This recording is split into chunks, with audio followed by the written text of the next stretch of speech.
창세기에 나오는 이 족장 이야기, 특별히 그 아브라함 가문의 이야기는 사실 그 성경에서 가장 재미난 이야기 중에 하나입니다. 그래서 어디를 봐도 이렇게 창세기의 이야기처럼 재미난 이야기가 없습니다. 그 이야기의 행간을 깊이 묵상하며 읽다 보면은 그 이야기 속에 우리의 인생 이야기가 있고 그 이야기 속에 펼쳐진 세계 속에 우리가 가야 할 곳을 바라볼 수 있는 그런 통찰을 얻게 됩니다. 우리가 야곱을 지난 작년에 같이 나눴었는데 그의 아들 요셉 이야기를 시작함에 있어서 특별히 이 여전히 그 야곱이 자기 아버지 이삭에게서 편애받고 자랐거든요. 그래서 이삭이 일방적으로 자기 형 에서를 좋아하고 자기를 이제 좋아하지 않았으므로 해서 아버지의 인정을 받지 못한 채 어린 시절을 보냈습니다. 그리고 험악한 세월 속에서 여러 연단의 과정 속에서 그가 이제 많이 하나님을 알게 됐고 또 자기 자신 하나님께 드리고 하나님의 뜻을 쫓아 행하는 그러한 삶의 양태를 보이긴 했지만 그러나 여전히 그가 편애를 극복하지 못하고 있는 채 37장을 맞이하고 그가 극복하지 못한 편애 때문에 그의 그 사랑하는 아들 요셉이 팔려가는 참으로 안타까운 일이 벌어지는 장면을 우리가 보게 됩니다. 참 우리가 이렇게 구약의 인물을 공부하다 보면요, 자기의 문제점과 한계를 극복한 사람보다는 그 문제점과 한계를 가지고 평생을 산 사람이 대부분입니다. 유일하게 구약의 인물 중에서 그래서 자기 자신의 문제와 한계를 극복한 인물은 이번에 우리가 주목하고자 하는 요셉입니다. 그 외에 대부분의 사람들이 자기의 이 한계를 극복하지 못한 채 나타납니다. 신약의 이 등장 인물들을 보면 그도 구약의 인물과 같이 비슷하게 여러 인격적인 인간적인 한계를 갖고 있었지만 신약의 인물들은 그것을 극복하는 형태로 그려지고 있는 것을 볼 때 예수 그리스도가 이 땅에 오시면서 우리 안에 성령께서 내주하시면서 비로소 인간이 자기의 내면을 성령의 도우심으로 극복하는 그런 여정을 가게 됐다는 것을 간접적으로 우리가 깨달을 수가 있습니다. 우리는 이제 변하지 않는 그리고 그 한계 속에 평생 찌들고 살아갔던 우리 야곱의 이야기를 계속 이어가면서 참 여전히 지난 수십 년 또는 10여 년 또는 몇 년을 우리가 이렇게 주님과 더불어 이렇게 뒹굴며 살아왔지만 여전히 자기 안에 한계를 가지고 여전히 자기 자신의 모난 모습을 가지고 때로 부딪히며 살아가는 우리들의 모습을 좀 깊이 성찰하면서 이 이야기를 같이 나눌 수 있으면 좋겠습니다. 오늘 야곱의 편에는 요셉에게 일방적으로 가고 있는 것을 이렇게 보게 됩니다. 요셉은 3절에 보시면 이스라엘의 여러 아들보다 그를 더 사랑했기 때문에 그를 위해 채색 옷을 입혔습니다. 4절에 보면 그의 형들이 아버지가 형들보다 그를 더 사랑함을 보고 사랑하는 게 문제가 아니라 일방적으로 더 사랑하는 거죠. 그래서 다른 아들들에게는 채색 옷을 안 사주고 이제 이 아들에게만 채색 옷을 입히는 거예요. 그러니까 채색 옷이라는 것이 이제 우리로 보면 색동 옷인데 고대 사회에서 이 채색 옷은 굉장히 고급 옷이었습니다. 왜냐하면 그 당시는 이렇게 물감을 들이는 기술이 굉장히 그 현대에 비해서 많이 떨어졌고 염료를 구하기가 매우 어려웠기 때문에 이 채색 옷은 사실은 고급 옷감이었어요. 고급 옷이었어요. 그래서 이렇게 현란한 옷을 입는 것은 이제 귀족이라든가 또는 왕이라든가 이제 그렇게 이야기가 되는데 가령 예를 들어서 우리 그 로마 시대에 로마 황제가 입는 그 옷은 이제 그 물감 자체가 이제 자주색 옷감인데 그 물감 자체가 굉장히 귀했대요. 그래서 그 물감의 그 염료가 이 조개에서 얻어지는데 보통 옷 한 벌을 물들이는데 조개 한 2만 마리 정도를 잡아서 그 염료를 만들어서 그걸 해야 됐기 때문에 그렇기 때문에 그게 이제 굉장히 귀한 옷이었고 그 옷 자체를 보호하기 위해서 그 왕 또는 귀족들 외에는 그 옷감을 입지 못하게 해서 그 염료를 보호할 정도로 염료가 구하기가 굉장히 어려웠던 시대입니다. 그러므로 로마 시대보다 약 한 2000년 정도 거슬러 올라가서 지금 이야기가 진행되고 있으니까 더 염료가 좀 한계가 있었을 거라고 생각해 볼 때 채색 옷이 얼마나 귀한 옷인가를 생각해 볼 수 있죠. 요즘 우리로 얘기하면 사실 웬만한 사람은 입을 수 없는 명품 옷에 해당합니다. 한 벌에 수백만 원 또는 수천만 원 하는 명품 옷을 입혔는데 애들이 쭉 많으니까 좀 약간 명품 중에서 좀 브랜드가 약간 다르고 그래서 다른 아들들도 그래도 제대로 된 옷을 좀 입히는데 특별히 요새만 좀 더 브랜드가 고급인 옷을 입힌 게 아니라 딴 친구들은 그냥 허접한 그 가죽옷 같은 거 그냥 이렇게 입히고 이렇게 살고 있는데 동대문표 이런 시장표 이런 것을 쭉 입히고 있는데 유독 자기 아들 자기가 사랑하는 요셉만 저 큰 백화점에 가서 이태리째 그 명품 브랜드 막 엄청난 옷을 걔만 딱 입힌 거예요. 예? 입힌 겁니다. 아주 굉장히 상징적이죠. 그렇게 뭐예요? 이 야곱이 사랑을 해도요. 이렇게 드러나게 사랑을 하는 게 속 다 보이게 사랑을 하는 거예요, 이게. 예? 그러니까 사실은 이게 이 집안꼴이 뭐가 됐겠습니까? 집안꼴이 사실은 말이 아니죠. 그런 편애 속에서 자라다 보니까 요셉이 사실은 이렇게 망가집니다. 오늘 보면 고자질장이죠. 2절에 보시면 이렇게 빌하와 실바의 아들들과 더불어 이렇게 양을 칠 때에 그들의 잘못을 고자질하는 그런 모습이 나타나요. 고자질하는 잘못을. 그러니까 같은 형제 속에서 이렇게 잘못을 고자질하면 어떻게 됩니까? 그것이 이제 사실은 그 형제 우애에 굉장히 심각한 금이 가죠. 그래서 저희도 둘밖에 안 되는데 이제 밑에 놈이 가끔 고자질해요. 저한테 와갖고 아빠 잘 모르죠? 이렇게 하면서 그 형에 대한 그 아빠한테 들려주면 안 될 여러 가지 정보를 이렇게 들려줍니다. 저 이렇게 보면서 굉장히 씁쓸해요. 인간이 다 이렇게 다 그렇구나 이렇게 와갖고 또 형 얘기 듣고 이제 그러니까 형이 동생 미워하게 되고 더 때리게 되고 이제 나이가 들으면 그 동생은 옛날에 형한테 맞았던 기억만 있고 자기가 잘못했던 기억은 없고 이제 이래가면서 그러면서 인생이 이렇게 아주 반목과 질투와 이제 이런 걸로 이렇게 얼룩지는 거죠. 요셉이 아주 좀 심했던 것 같아요. 그렇게 이렇게 고자질하면서 있었고 13절에 보면 목축업을 하니까 원거리로 이렇게 쭉 유목민처럼 이렇게 초지를 향해서 이렇게 보냈는데 보면 집에 누가 남아 있었냐면 요셉이 남아 있었어요. 다른 사람들 다 보내도 요셉은 자기 곁에 두고 이제 이렇게 신부를 보내갖고 형들의 사정을 알아오게 하고 이제 그런 형태로 요셉을 특별히 자기 곁에 두었던 것을 볼 수가 있습니다. 그런데 오늘 이제 본문에서 보시면 이제 그 재미난 것은 5절에 그 요셉이 꿈을 꾸고 자기 형들에게 말하매 그들이 더욱 미워하였더라 이렇게 나옵니다. 그래서 어렸을 때 이제 그 형들이 동생을 미워했는데 일반적으로 결정적으로 이 요셉을 미워하고 죽이고 싶을 정도로 미워했던 사건 하나를 저자가 이렇게 에피소드를 발췌를 해서 이걸 특별히 기록을 했는데 그 이야기가 꿈 이야기입니다. 그 두 편의 꿈 이야기를 이제 기록을 하고 있어요. 그런데 이게 보시면 꿈 이야기가 첫 번째 무슨 꿈이냐면 곡식단, 형들의 곡식단이 있고 자기가 곡식단이 있는데 형들의 곡식단이 일어나서 자기 곡식단에게 절했다 이거예요. 절했다 이겁니다. 사실은 형들의 입장에서 볼 땐 기분이 별로 안 좋은 이야기죠. 두 번째 이야기는 뭐냐면 해와 달과 11별이 있는데 근데 그들이 자기에 와서 다 절했다. 그게 이제 꿈이 두 개입니다. 그래서 그 꿈 내용이 사실은 이제 이렇게 좀 기분이 나쁜 내용일 수 있는 그런 내용이죠. 근데 5절에 보시면 이렇게 쭉 나오는데요. 5절과 8절을 가만히 보세요. 5절을 보시면 요셉이 꿈을 꾸고 자기 형들에게 말하되 그들이 더욱 미워하였더라. 그 다음에 8절 후반부에 보시면 그의 꿈과 그의 말로 말미암아 그를 더욱 미워하였다 이렇게 나오죠. 그러니까 이 꿈이 이 사람이 굉장히 미워하게 된 아주 결정적인 그 내용도 그렇죠. 근데 여기 보시면 그 꿈과 그의 말로 말미암아 이렇게 나와요. 그의 꿈 내용 때문에 화가 나기도 했지만 그의 말투 때문에 또 화가 났어요. 이게 이제 재미난 표현입니다.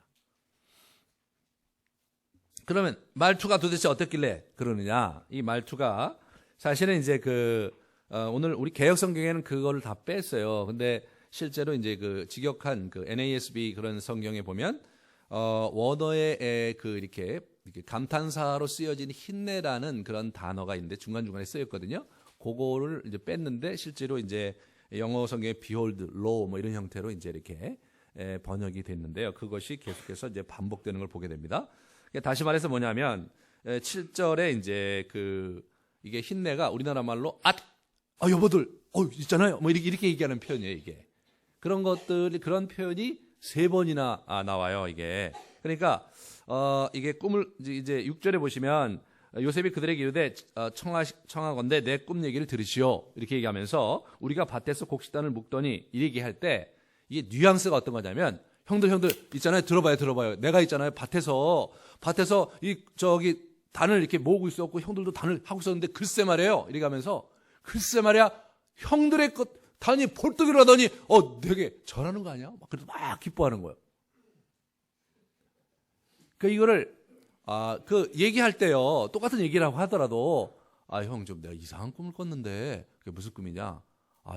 형들한테 얘기하기 좀 그런데 내가 단을 이렇게 들에서 이렇게 단을 이렇게 만들어 놓고 있었는데 형들도 저쪽에서 쭉 그 곡식단을 꾸리고 있는데 이상하게 형들의 단이 벌떡 일어나더니 참 이상하게도 나한테 절을 하는 거 있지.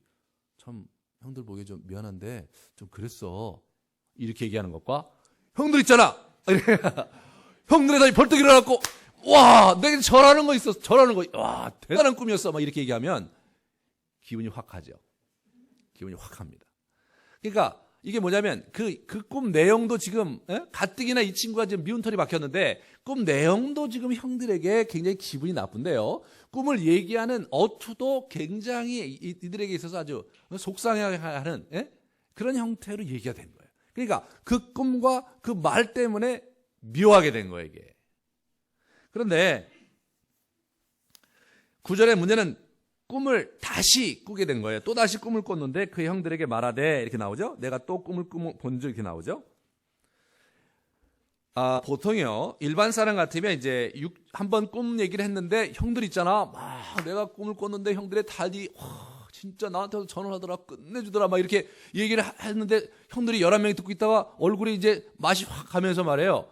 갑자기 분위기가 냉해질 때, 싸해질 때 보통 사람 같으면 어떻게 됩니까? 아니, 그게 아니라 꿈이 그렇다는 거죠. 이렇게 하고 이제 끝내는 게 일반적인데 이 친구 그렇지가 않았던 거예요.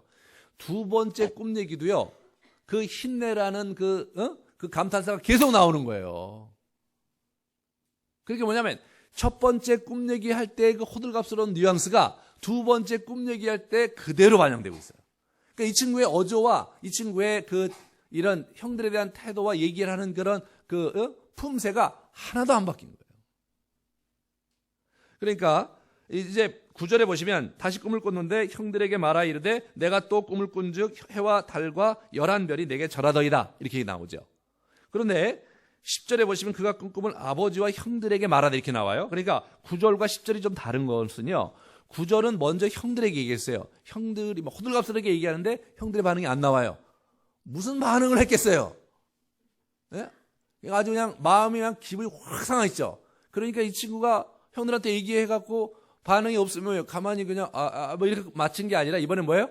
형들과 아버지가 있을 때, 그게 10절이에요. 그의 꿈을 아버지와 형들, 이제는 뭐냐면 형들이 아무런 반응이 없으니까 아버지와 같이 있을 때 한 번 더 얘기한 거예요, 이 친구가. 그러니까 아버지는 눈치가 있잖아요. 형들 막 옆에서 막 얼굴 다 찌그러지고 막 딴 데 보고 있고 막 지들끼리 숨걸 있고 그러니까 아버지가 한마디 하죠. 꾸짖는 거죠. 얘 이 녀석아.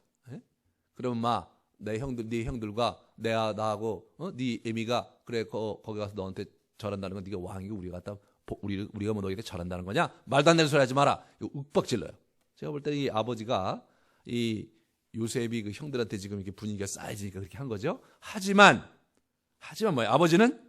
아버지는 그 말을 자기의 간직해 두었더라. 이게 속으로는 흐뭇했던 거예요. 속으로는 좋았던 거예요. 겉으로는 그렇지만 막 꾸짖어요. 그러면 그 아들들이 그걸 모릅니까, 여러분? 나머지 11아들이 아버지가 막 꾸짖는데 속으로는 흐뭇한다는 걸 그걸 모르겠어요? 그걸 아는 거죠. 그러니까 어떻게 돼요? 저 새끼를 죽여야 되겠다 생각한 거죠. 이게 그렇게 된 거예요, 이게. 이거 보시면 11절에 보시면 그의 형들은 시기하되, 그죠? 그 얘기를 딱 듣고 막 아버지가 막 이렇게 막 꾸짖어요, 막. 야, 인마! 무슨 그런 소리 하냐? 뭐 이렇게 얘기를 하는데 표정과 뉘앙스가 속은 흐뭇한 그런 뉘앙스가 던지니까 그러니까 형들이 시기하는 마음이 생기죠. 이게 37장의 긴장입니다. 요셉이요, 철부지였어요. 지금 이게 지금 17살이면요, 여러분 17살이면 철들 나이 지났잖아요. 이 친구들의 문화 속에 13살이 성년식을 했거든요. 13살에 결혼식을 한단 말이에요. 이 친구가 17살이면 이게 의젓하게 지금 뭐냐면 자기가 나름대로 이렇게 이 어른스럽게 행동해야 될 나이가 지났습니다. 고대 사회가. 그게 지금 어떻게 됩니까? 지금 근대 현대로 넘어오면서 가방끈이 길어졌어요. 그러다 보니까 지금은 대학생들도 굉장히 어려요. 예? 대학생들도 어려요. 옛날에 제가 다닐 때는 보통 중학생 정도 돼서 이제 이게 옷을 이제 이렇게 교복도 입고 그러고 딱 하면 벌써 애가 의젓해지면서 부모님도 좀 생각할 줄 알고 좀 철이 좀 나잖아요. 이 초등학교 때는 몰라도 철이 나고 고등학교 되면 뭐 거의 어른이죠. 뭐 어른이고 이제 알아서 이제 어른들한테 이제 깍듯이 하고 이제 일 시키지 않은 자기가 이제 집안일 같은 거 알아서 하고 이제 그런 문화가 이제 벌써 70년대, 80년대까지만 해도 그런 문화인데 지금 뭐 그런 게 어디 있습니까?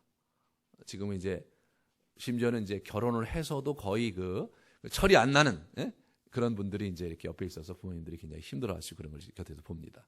이게 우리 문화 자체가 이제 그렇게 쭉 근대 오면서 이제 가방끈이 길어지고 그러면서 굉장히 많은 정보를 뭐 알아야 되니까 뭐 이렇게 보호해주고 그러다 보니까 사실은 철이 늦게 든 거죠. 다행히 이제 100살까지 살게 돼서 이제 철들 나이가 좀 철들어서 살 나이가 있어서 다행이긴 하지만 어찌됐든 이 친구는 뭐냐면 철들 나이가 지났어요.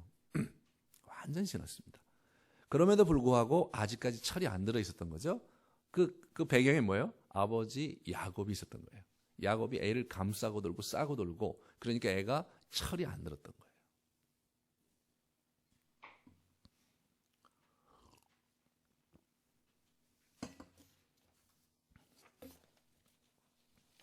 그래서 오늘 이렇게 저자가 우리에게 얘기해 주는 바는 뭐냐면 계속해서 요셉이 미운 털이 박혀가는 이야기를 계속 기록하고 있어요. 가만히 읽다 보면요. 그 보니까 4절에 보시면 아버지가 형들보다 그를 더 사랑을 보고 그를 미워했다 이렇게 나와요. 미워했다. 그래서 편하게 말하지 않았다. 험한 말을 계속했습니다. 그 다음에 5절에 보면 그들이 그를 더욱 미워하였더라. 8절에 보면 그를 더욱 미워하였더니, 그죠? 11절에 보면 형들이 그들을 시기하되 이렇게 나오죠. 그렇게 하면서 계속해서 미운 털이 박혀서 18절에 요셉이 그들의 가까이 오기 전에 그들이 요셉을 멀리서 보고 죽이기를 꾀하여 이렇게 나오죠. 결국은 미워하고 더욱 미워하고 더욱 미워하고 시기하고 죽이려고 모의하는 겁니다. 그러니까 이 증오의 감정이 계속해서 이렇게 조그마한 감정이 계속 눈덩이처럼 계속 불어나면서 결국은 그 증오가 자기 동생을 죽여야 되겠다는 결의까지 이끌어내는 형태로 이 가정의 긴장관계가 이제 있었던 걸 보게 되죠. 여러분 아무리 그 집안이 망가지는 집안이라 하더라도요 이런 집안을 보는 것은 쉽지 않죠. 우리 주변에서. 왜냐하면 형들과 동생들이 이게 이제 아버지 이게 부모님들이 이게 편애하고 이제 그러긴 하지만 동생들을 싫어하고 뭐 그럴 수도 있고 그렇지만 죽이고 싶도록 그래서 실제로 갖다가 노예로 팔아버리는. 지금 우리 얘기를 하면 어떻게 인신매매를 해갖고 말이에요. 엄하게 갖다 저런 그 새우잡이 어선 이런 데 갖다 팔아버렸다는 거 아닙니까? 저런 섬 같은 데 이렇게 갖다 팔아버렸다는 거 아닙니까? 같은 형제가 그러기 쉽지 않은 거거든요. 그러니까 이 집안이 배다른 형제들이 지금 쫙 있고요. 거기다가 아버지라는 작자가 이게 뭐냐면 제대로 이게 자기 그 아들들을 잘 배려하면서 그렇게 이제 하지 않고 말이에요. 그런 상황으로 그냥 평생을 그렇게 살다 보니까 아이들이 막 울퉁불퉁하고 말이 안 되는 그런 형태로 계속해서 집안이 이제 망가진 거죠.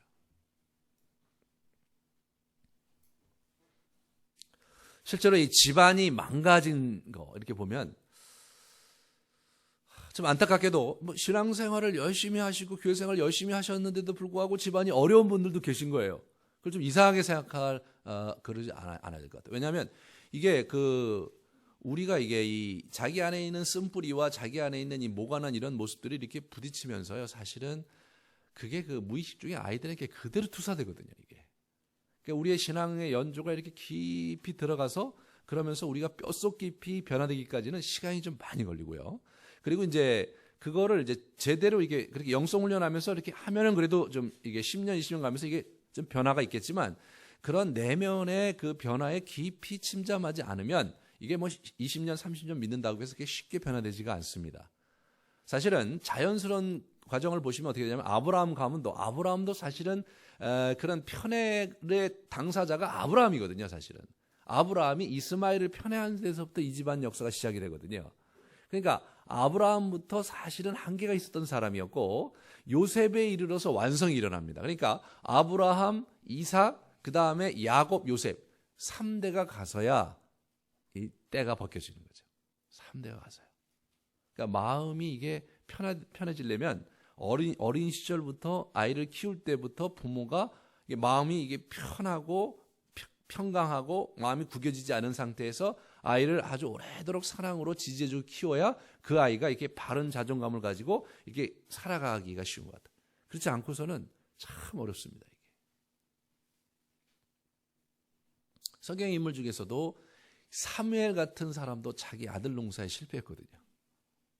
그러니까 이게 참 이게 그 자기 내면을 가다듬고 자기 내면에 이게 이 통합을 해나가면서 그러면서 이제 자기 자녀를 바라보고 이게 키워가야 되는데 사실 아기 낳는 연령대가 20대 후반에서 30대인데 그때 뭐 성숙할 사람이 얼마나 성숙했어요? 한국 사회에서 성숙하지가 못하니까 결국은 아이들이 이제 문제가 많이 생기고 지금 이제 한국 사회가 이제 지금 왕따 문제라든가 이게 지금 막 자살하고 막 이런 것 때문에 신분 이상 여러 일들이 벌어지는 게 사실은 우리가 지난 이 6.25 사변 이후에 이제 무너진 가정에서 지금 먹고 사는 문제는 어느 정도 해결이 됐지만 이 마음의 문제는 쉽게 해결이 안 되고 있는 것이 분명한 거죠.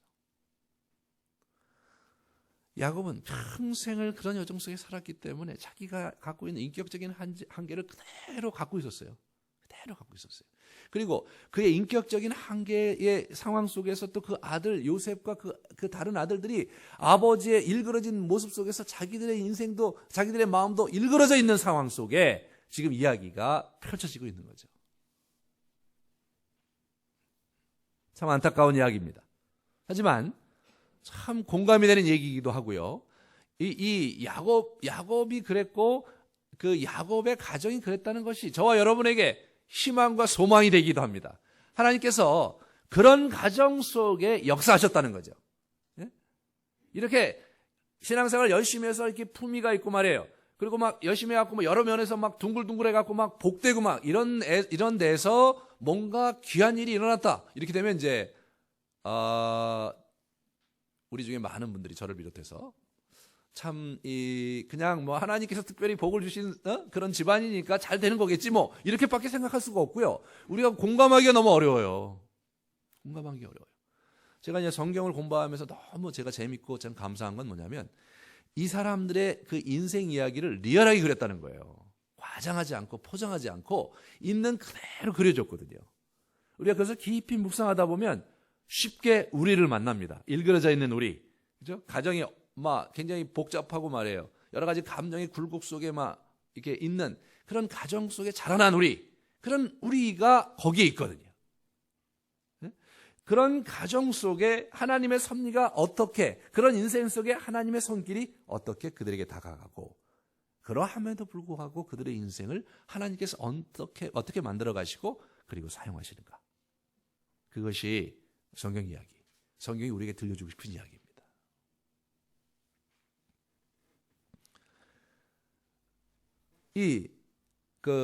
한번 우리가 어떻게 하나님께서 그 요셉이 그렇기 때문에 망가질 수밖에 없고 팔려갈 수밖에 없는 상황 속에서도 하나님께서 어떻게 요셉의 인생에 그 개입을 하시고 섭리하시는지 그런 부분들을 같이 한번 보도록 하겠습니다. 이 보복을 하는데요. 이 첫 번째로 뭡니까? 20절에 보시면 자, 그를 죽여 한 구덩이에 던지고 우리가 말하기를 악한 짐승이 그를 잡아먹었다 하자. 그래서 구덩이에 던지려고 해요. 예. 보면 19절에 보여요. 서로 이르되 꿈꾸는 자가 오는도다. 이게 별명이에요. 야, 꿈쟁이 온다, 꿈쟁이. 예. 그냥 평생 그 꿈 이야기가 그냥 그 형들의 마음에 그냥 팍 박힌 거예요. 아, 이 얘기를 왜 그렇게 했는지 몰라요. 그죠? 싸가지 없게 얘기한 거죠. 저는 그렇게 얘기한 거예요.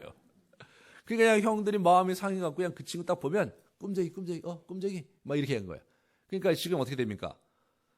이게요.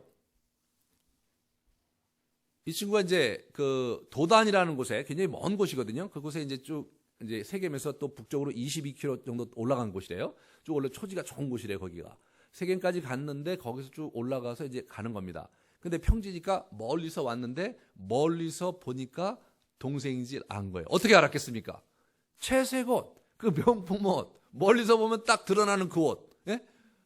요셉이네. 꿈꾸는 놈이네. 이렇게 한 거예요. 야, 이참에 우리 죽여버리자. 이렇게 된 겁니다. 그래서 요셉의 운명이 이제 출렁이게 되죠. 이 18절에 보시면 유다가 이르되 무슨 이게 아니죠. 죄송합니다. 18절 요셉이 그들의 가까이 오기 전에 이제 죽이려고 하잖아요. 그러다가 이제 20절에 보시면 이제 가서 구덩이에다가 던져버리자. 예. 그다음에 거기에 이 지질학적으로 거기에 구덩이가 많았대. 이렇게 구덩이가 많았고, 그러니까 이제 비가 올 철이면 거기 물이 찼다가 이제 건기가 되면 그 구덩이가 이게 텅 빈 채 남아 있었대요. 거기다가 그냥 집어넣고 거기 옛날에 그 지하 감옥으로도 사용하고 그랬대. 그런 곳을요. 그런 곳에다가 집어넣자. 이제 그렇게 된 거예요. 그다음에 이제 22절에 보시면 루벤이 이제 얘기하죠. 야, 그래도 어떻게 피를 흘리냐? 응? 왜냐하면 루벤은 이게 장자거든요. 그러니까 요셉에 대한 그 애절한 마음이 있었던 것 같아요. 그래서 아유, 그래도 어떻게 죽이냐? 그 피를 흘리지 말고 그냥 집어넣기만 하자. 응? 우리가 꼭 죽일 필요가 뭐 있냐? 그냥 알아서 죽을 텐데. 이런 얘기하면서 자기가 몰래 와서 나중에 빼서 아버지한테 이게 보내주려고 루벤이 살려고 그런 이제 계획을 갖고 있었어요. 이게 형이 또 얘기하니까 뭐 그렇게 하기도 해갖고 일단은 죽이지 않고 산채로 던져버린 거죠. 그런데 이제 좀 지나다 보니까 이제 자기들이 25절에 보시면 그들이 앉아서 음식을 먹고 눈을 들어 본즉 이렇게 나오죠. 한 무리의 이스마엘 사람들이 오는 거예요. 이게 이제 재미난 겁니다. 이게 눈을 들어 본즉 이게 이제 제가 옛날에 그 창세기 그 강의할 때 얘기 많이 하는데 이게 뭐냐면 눈을 들은 거예요. 본 겁니다. 그 다음에 이게 즉이 따른 거예요. 이게 뭐냐면 그 힌내 그거예요. 눈을 들었는데 눈에 띄었어요. 그래서 이제 딱 주목했는데 이렇게 되는 겁니다. 네? 이렇게 봐서 이렇게 된 거예요. 이게요.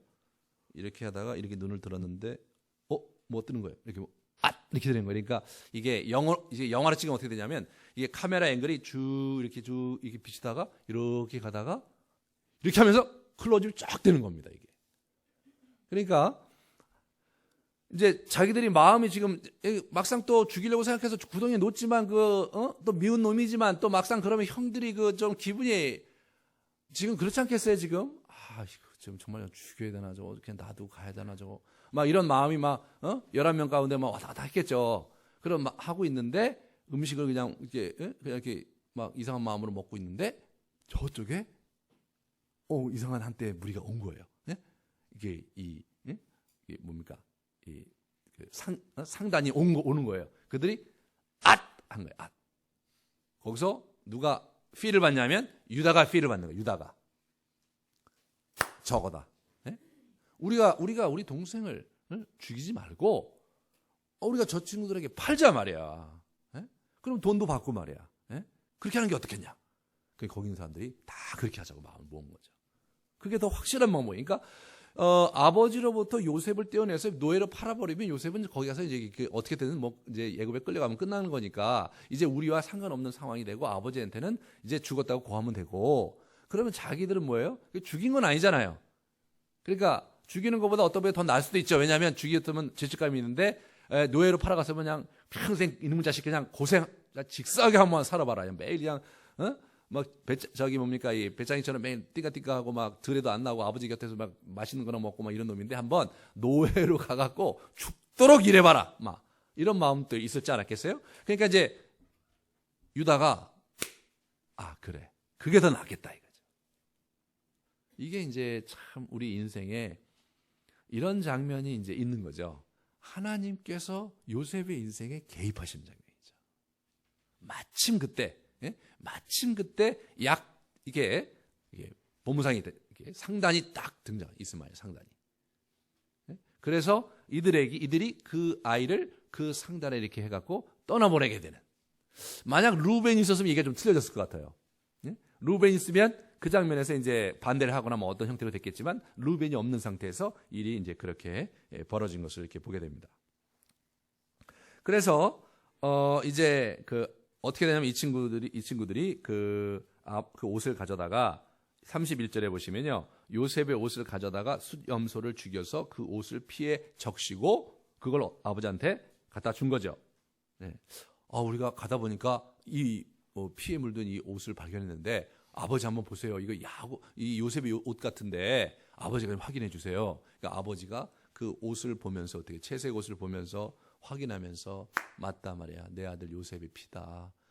악한 짐승이 잡혀 먹었나 보다. 막 울면서 자기 옷을 찢으면서 그러면서 피탄해하는 모습을 보게 됩니다. 이 야곱의 인생에 참 이 기가 막힌 장면이죠. 자기의 사랑의 상징으로 준 채색 옷이 피로 물들어서 자기에게 온 건데 기가 막힌 것은 그건 뭐냐면 자기 아들들이 자기를 속여서 그렇게 만드는 거예요. 여러분 과거에 창세기 27장에 야곱이 자기 아버지 이삭을 속일 때요. 이게 형이 에서가 이 털이 많으니까 그걸 위해서 염소 털로요. 염소 가죽으로 이거를 옷을 만들어서 입었던 거거든요.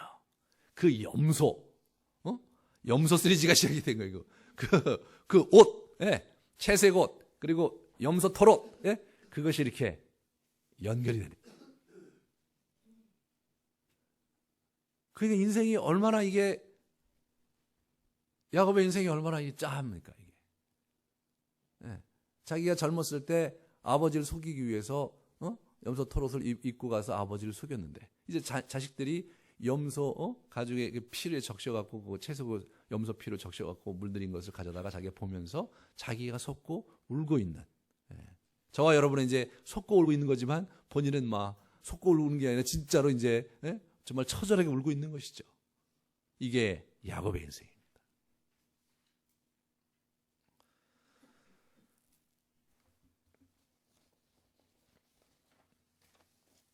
가정사에 있어서 참 어려운 게 뭐냐면 이게 이 인간관계가 이제 심는 대로 거두는 건데요. 가정사에 있어서 참 이 다른 관계가 아니라 이 가정 내에서의 관계는 참 심는 대로 거두는. 우리가 정말 긍정적인 것을 좋은 걸 심으면 자녀들과의 관계에 좋은 것을 얻고 우리가 부정적인 것을 심으면 부정적인 것을 얻는. 근데 이제 우리는 나름대로 좋은 것을 주려고 했는데 자녀에게 그게 좋은 게 아닐 수 있는 거죠. 자녀에게 좋은 게 좋은 건데 내가 좋다고 생각하는 걸 주다 보면 또 이게 굴절돼서 자녀들에게 자리 잡히고 그것이 이제 이렇게 아이가 성장하면서 그대로 우리가 다 이렇게 그걸 책임져야 되고 맛봐야 되고 그런 형태로 우리가 진행이 되는 겁니다. 한국 사회가 사실은 어쩌다 이렇게 됐습니까? 우리가 그냥 계속해서 성공지향주의로 갔고 계속해서 물질주의로 가버린 거거든요. 수단과 방법을 가리지 않고 돈에 대한 욕심을 갖고 이 사회 지도자들이 각각 계층의 사람들이 그쪽으로 확 몰아간 겁니다. 그러니까 그 자녀들이 지금 이렇게 그 투사되고 그런 우리의 그 마음과 이게 욕심과 말이에요.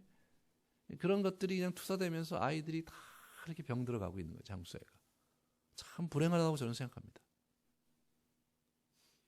이런 부분이 참 우리 한국교회가 그러면 이런 부분에서 좀 긍정적인 기여를 했어야 되는 그런 안타까움이 있는 거예요.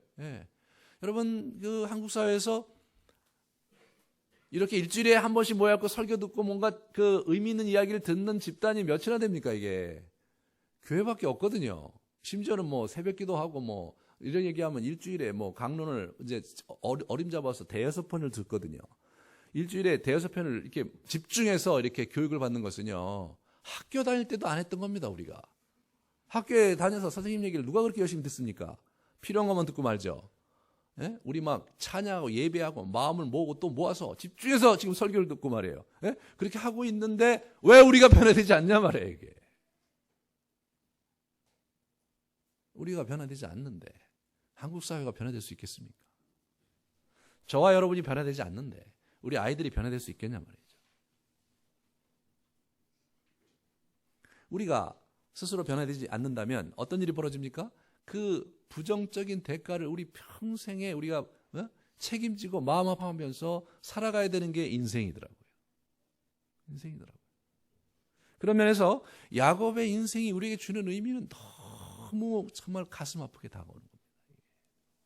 야곱이 자기 자신의 그 모습을 극복을 못하는 거예요. 이게 극복을 못하는 거예요. 그렇다고 우리가 야곱에게 손가락질 할 수 있습니까? 와, 너 어떻게 그것도 극복 못하냐? 하지만 우리도 사실은 이게 우리의 이렇게 어렸을 때부터 형성된 그런 성격과 모난 모습이 막 알면서도 잘 안 되는 거예요. 이게 알면서도. 나중에 시간이 흘러가면 그것도 또 안 하려고 그러세요. 또. 안 고치려고 그래요. 이렇게 살다 죽는 거지 뭐. 이렇게 생각한단 말이에요. 사실 우리가 예수 그리스도를 닮고 우리가 좋은 성품을 우리가 하려고 우리 인격을 도야하고 영성 훈련을 하고 그런 것이 결국은 복받을 만한 그릇으로 우리를 만드는 거거든요. 하나님께서 복을 주는 원칙이 뭐냐면 복받을 만한 사람을 만들어서 복을 주시는 분이시더라고요, 이분이요. 성경 인물 전체가 그걸 얘기하고 있는 거예요. 우리에게 복을 주시려고 우리를 연단하시고 복을 주시려고 우리에게 훈련하시고 이렇게 하는 거란 말이에요. 그런 면에서 저와 여러분이 참 진지하게 정말 구도자의 자세를 가지고 한 해를 사셔야 되겠습니다. 그래서 우리가 지금 우리 아름드리 구루를 해갖고 이제 이렇게 일주일 좀 지내보셨겠지만 좀 중간중간에 빼먹고 그러신 분들 이번 주에 다시 시작을 하세요. 그렇게 늘 매일 깨어서 주님께 나아가고 말씀을 속에서 자기가 성찰하는 삶이 꾸준히 이어져야 우리가 변화받을 수 있습니다. 우리 이 요셉의 인생 이야기가요, 그렇게 해서 이제 꼬였습니다. 그렇지만 묘하게도 보디발의 그 집에 가는 거예요. 경호대장의 집에 가는 거예요. 그래서 이제 이게 이제 이 사람의 인생이 전혀 다른 형태로 움직이는 데 있어서 처음에는 그 집안에 간 것이 그에게 화였지만 결국은 경호대장 밑에 들어갔기 때문에 그가 애굽의 총리 되시지가는 길목에 간 거예요. 불행이 아니고요. 행복이 아닐 수 있는 거죠. 그죠? 행운이 아닐 수 있는 거예요. 인생이라는 게. 끝까지 가봐야 하는 겁니다. 그죠? 이 요셉의 인생을 보면 인생의 어려움이 아닐 수 있고요. 인생에 지금 뭐 잘 지내는 게 아닐 수 있어요. 문제는 뭐냐면 제대로 하나님이 원하시는 방향으로 내 인생을 가고 있는가가 더 중요하더라고요. 정말 그런 하나님께서 우리 인생을 꼭지를 잡고 우리를 인도하시는 그 여정 속에 내가 있다면 고난이 아니고요. 어려움이 아닌 거예요. 하지만 그 궤도에 있지 않냐면 설사 그것이 행복이고 지금 평안을 누린다고 해도 행복이 아니고 평안이 아닌 거예요. 그것은 언제든지 날아갈 그런 것들이기 때문에 그렇습니다. 여러 우여곡절 끝에 우리 인생이 이렇게 쭉 수놓아지고 있는데 그 부분의 깊은 곳에 여호와께서 우리 인생을 붙들고 계시다는 사실을 우리가 믿으시고 여전히 철부지처럼 살아가고 있는 이 요셉인데요. 가만히 이렇게 하다 보면 옛날에 저는 이 요셉을 굉장히 제가 참 한심한 놈이다 막 그렇게 하고 이제 살았는데 나이가 들면서 뭐냐면 요셉이 저더라고요. 여전히 철부지 같은 모습이 저에게 남아있는 거예요. 하나님 앞에서 막 어떤 때 땡깡 부릴 때 보면 거의 제 아들 수준을 벗어나지 못한 저의 심리 구조를 보는 거예요. 막 심통이 나 있고 막 토라져 있고 말이에요. 안 하고 싶다 그러고 말이에요. 그래 기도가 그렇게 하기 싫고 말이에요. 누가 기도의 열정을 기도는 정말 간절한 열망이 있다고. 그게요 실제로 하다 보면 간절한 열망과 함께 하고 싶지 않은 또 다른 간절한 열망이 있어요. 그게 어려운 거죠. 그래서 제가 그래서 어떻게 하면 기도를 잘할 수 있을까 막 책을 보다가 어느 그 수도사가 쓴 글을 읽고 제가 감동을 받았어요. 우리 안에 기도를 하고 싶은 마음과 기도를 하고 싶지 않은 강렬한 열망 두 개가 같이 있다. 그 말이 큰 위로가 되더라고요. 그냥 나는 늘 기도하고 싶고 말이에요. 늘 정말 어디든지 막 깨어서 기도하고 싶고 이런 마음이 있는 분들이 이제 있는지 잘 모르겠지만 그런 얘기 들으면 저는 별로 공감이 안 됩니다.